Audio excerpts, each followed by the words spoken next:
Test के बाद अब वनडे क्रिकेट की बारी और के राहुल की अगुवाई में प्रैक्टिस सेशन में भारतीय टीम दिखा रही है अपनी पूरी तैयारी। नमस्कार, आप देख रहे हैं हमारी ये खास पेशकश और मैं हूं राजीव मिश्रा। आज बात करेंगे इस व्हाइट बॉल की क्रिकेट की और आपको बताएंगे साल 2018 में जब भारतीय टीम वनडे सीरीज खेली थी तो 5-1 से भारतीय टीम ने सीरीज अपने नाम किया था और 2018 में शुरुआत लगभग 2021 और 22 जैसी हुई है, जहां पर भारतीय टीम 2018 में भी टेस्ट सीरीज हार गई थी, लेकिन वनडे सीरीज और उसके बाद T20 सीरीज में भारतीय टीम ने शानदार प्रदर्शन किया था।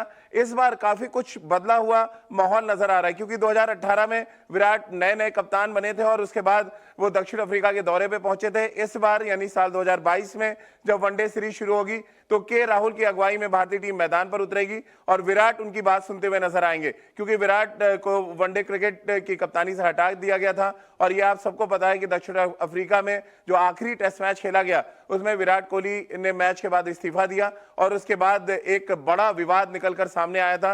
हालांकि हमेशा कहा जाता है हर विवाद का अंत मैदान पर होता है और मैदान पर विराट कोहली उतरेंगे और जब उनका बल्ला रन बरसाएगा तो फिर सारी चीजें ऑलमोस्ट आपको शांत होती नजर आएंगी। इस पर बातचीत भी करेंगे, हमारे साथ राजकुमार शर्मा जी और सबा करीम के साथ साथ रितेंद्र सोढी होंगे। इनसे हम चर्चा शुरू करें उससे पहले एक रिपोर्ट आपको दिखाते हैं और इस रिपोर्ट को देखकर आपको अंदाजा लग जाएगा कि विराट के लिए ये मैच कितना अहम है, भारतीय टीम के लिए मैच कितना अहम है और के राहुल जो वनडे क्रिकेट में कप्तानी करेंगे, पहले टेस्ट मैच में जो कप्तानी की उसमें काफी उनको क्रिटिसाइज किया गया था। ऐसे में बतौर कप्तान जब वो रंगीन जर्सी में उतरेंगे तो उनके तेवर और कलेवर किस तरह के होंगे, इन सभी पर हमारी ये रिपोर्ट देखिए और इसके बाद हम इस चर्चा को आगे बढ़ाते हैं। इस वनडे सीरीज के क्या कुछ मायने हैं, भारतीय टीम क्या वनडे सीरीज जीत पाएगी, इन सभी मुद्दों पे अब बातचीत की शुरुआत कर लेते हैं। हमारे क्रिकेट एक्सपर्ट्स का पैनल हमारे साथ इस समय जुड़ चुका है। सबा भाई, पहला सवाल तो यही जहन में आता है, कप्तान बदल गया है, जर्सी बदल गई है, क्या तेवर और कलेवर भी बदलेगा भारतीय टीम का? राजीव, मुझे तो यही उम्मीद है कि विराट कोहली किस तरह से मैं यही आशा कर रहा हूं कि विराट कोहली जो भी अगर नाराजगी है उनके अंदर तो उसको वो ठीक प्रकार से चैनलाइज करें और ये एक नए फेज की शुरुआत हो यहाँ पर विराट कोहली के लिए बल्लेबाज के रूप में, जिसकी इस समय हर एक फॉर्मेट में भारतीय टीम को आवश्यकता है। तो सबकी निगाहें, मेरी भी निगाहें विराट कोहली के ऊपर होंगी क्योंकि करीब 7 साल के बाद पहली बार विराट कोहली मैदान में उतरेंगे एक कॉमन प्लेयर की तरह, एक कप्तान के रूप में नहीं। तो मुझे लगता है ये बहुत ही अहम एक मुकाम पे है इस समय विराट कोहली और देखना यही है कि आने वाले समय में विराट कोहली का बल्ला किस प्रकार से गरजता है। चलिए रितेंद्र, क्योंकि अब टैग का हट चुका है विराट कोहली के ऊपर से और जैसा कि सभा ने भी कहा कि 7 साल से बतौर कप्तान वो खेल रहे थे, एक अलग एडेड रिस्पॉन्सिबिलिटी थी। अब सिर्फ बल्लेबाज के तौर पे जो उनका काम है रन बनाना, अब वो हैसियत से वो आएंगे मैदान पर। कैसे आप देख रहे हैं, एक तस्वीर भी बड़ी इन दिनों वायरल हो रही है रितेंद्र कि के राहुल अब टीम मीटिंग में बोल रहे हैं और विराट कोहली बहुत ध्यान लगा के उनकी बात सुन रहे हैं। शायद ये बदलते समय की सबसे बड़ी तस्वीर हो सकती है। देखिए, जी हाँ राजीव, अभी कुछ महीने पहले विराट कोहली तीनों फॉर्मेट के भारतीय टीम के कप्तान थे, अब किसी भी फॉर्मेट के कप्तान नहीं है। लेकिन अगर हम बतौर बल्लेबाज बात करते हैं, I think he has been a champion. और अगर ये थ्योरी में हम विश्वास रखते हैं कि कप्तानी छोड़ के वो ज्यादा रन बनाएंगे तो मुझे नहीं लगता है ज्यादा फर्क पड़ेगा। रन तो वो वैसे ही बनाते हैं, बतौर कप्तान उन्होंने इतने रिकॉर्ड्स बनाए हैं, तो कप्तानी का प्रेशर था नहीं था ये तो विराट बेहतर जानते हैं।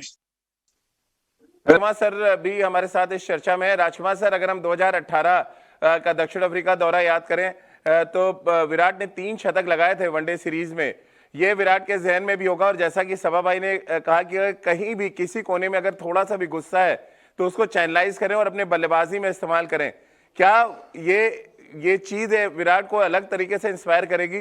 पिछले दौरे पे 3 शतक और अभी जो कुछ हुआ उसका सीधा तौर पे जवाब अपने बल्लेबाजी से देना।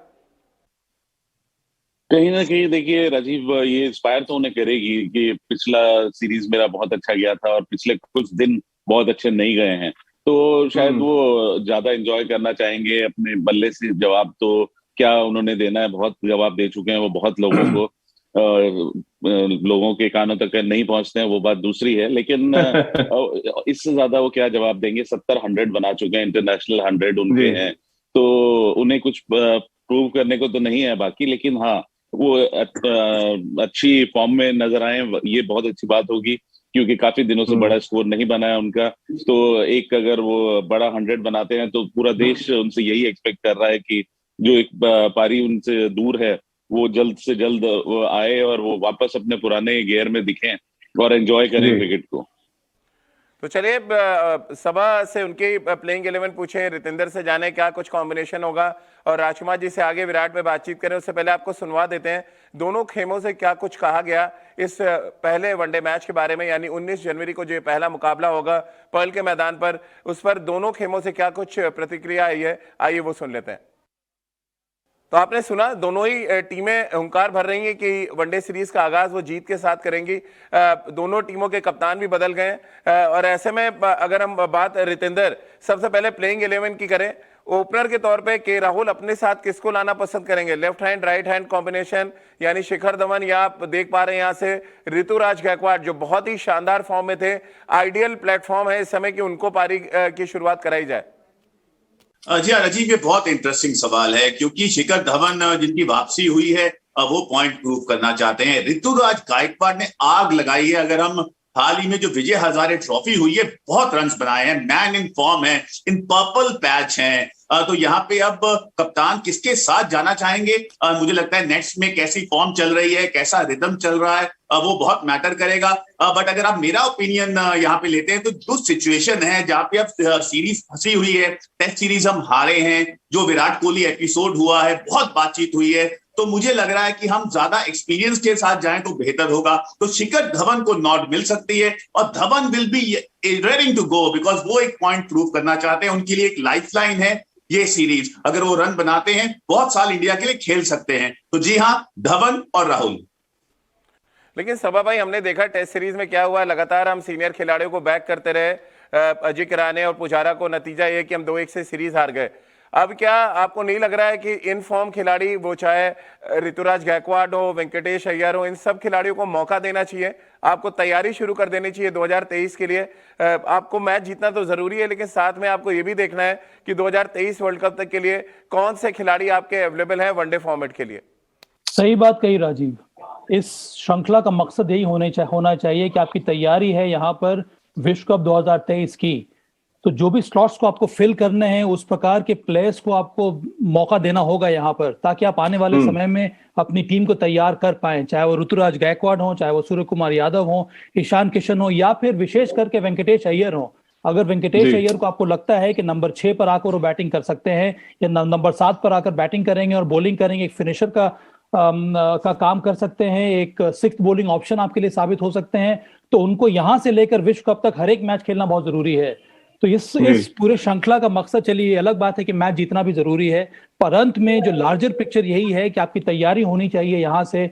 अब यहाँ पे तैयारी शुरू हो जानी चाहिए विश्व कप 2023 की। राजकुमार सर, अगर हम बॉलिंग डिपार्टमेंट में देखें, अश्विन को आप फिर से लेके आए टीम में। अब 2018 अगर हम याद करें तो दोनों रेस स्पिनर कुलदीप यादव और यजुवेंद्र चहल ने इस व्हाइट बॉल के साथ लगभग हर मैच में दक्षिण अफ्रीका के बल्लेबाजों को परेशान किया था।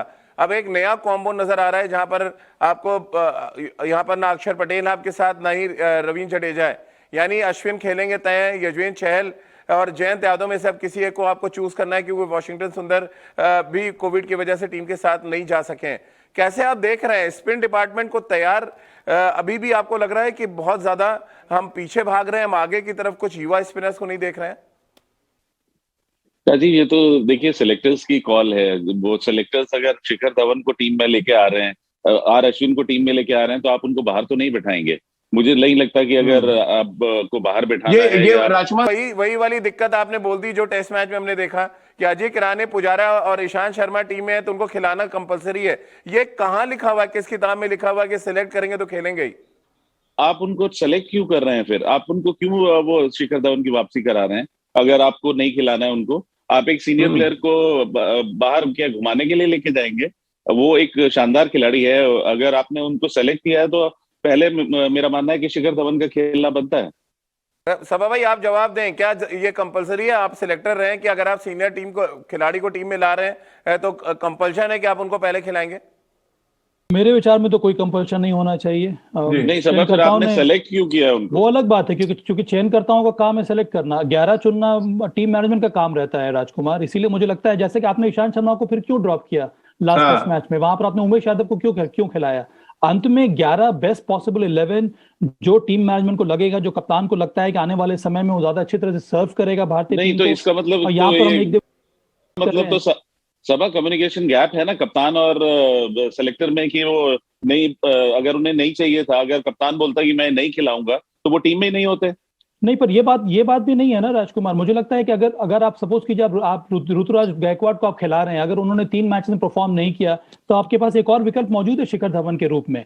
तो चाहे आप अभी शिखर धवन को खिलाएं या फिर ऋतुराज को खिलाएं, वो अलग बात है। पर यह कहना कि चूंकि आप सीनियर खिलाड़ी हैं उसको आप लेकर क्यों गए, आपने उनका चयन क्यों किया, मेरे विचार से ये सही अप्रोच नहीं है। जो खिलाड़ी अच्छे फॉर्म में है, चाहे वो सीनियर हो जूनियर हो, उसको खेलना बनता है।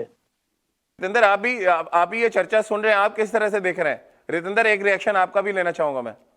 देखिए राजीव, सीधी सी बात है, अगर हम बात करते हैं एक्सपीरियंस की, तो एक्सपीरियंस आदमी की तीसरी आंख होता है। और यहाँ पे मैं राजकुमार जी के साथ जाऊंगा, अगर आपको शिखर धवन को नहीं खिलाना है पहले मैच पे, आप उनको लेके क्यों गए हैं? और you can't just rest him. ठीक है, अगर शिखर धवन रन्स नहीं बनाते हैं पहले मैच में, आप दूसरे मैच में फेरबदल कर सकते हैं, बट पहले मैच में जो आई थिंक इंटेग्रल गेम है, पिवटल गेम है, अगर आप नए खिलाड़ी के साथ जा रहे हैं तो आप एक बड़ा चांस भी ले रहे हैं। ऋतुराज गायकवाड़ बहुत अच्छी फॉर्म में है, but end of the day आप धवन को ना लेके जाते, it could have been justified. But अगर सिलेक्टर्स ने भरोसा धवन में दिखाया है तो इसलिए दिखाया है कि उनको खिलाया जाएगा, उनको पूरा मौका दिया जाएगा।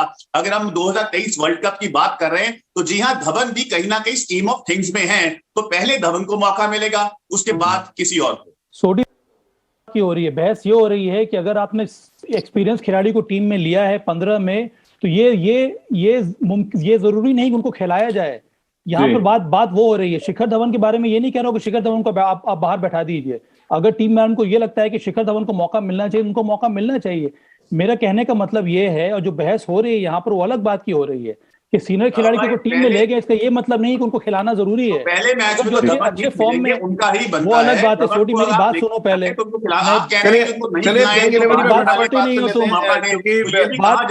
बात सुना करो पहले। नहीं, आप भी सुनिए, आप भी बात सुनिए, आपको भी सुनना होगा। बहस कुछ और हो रही है, सुनते आप हमारी बात सुनिए। मैंने बात तुम्हारी सुन ली, तुम बात समझ नहीं रहे हो मेरी। मैं किसी और बात पे बहस कर रहा हूँ, तो मैं ये नहीं कह रहा हूँ कि शिखर धवन को बाहर बिठा। चलिए इस मुद्दे को थोड़ा सा यू टर्न दे देते हैं। सभा भाई, प्लेइंग 11 पे की क्योंकि बात हो रही है, क्या आप 2 सीमर वेंकटेश अय्यर के साथ 2 स्पिनर खिलाना पसंद करेंगे पहले मुकाबले में, और कौन से वो 2 सीमर हो सकते हैं?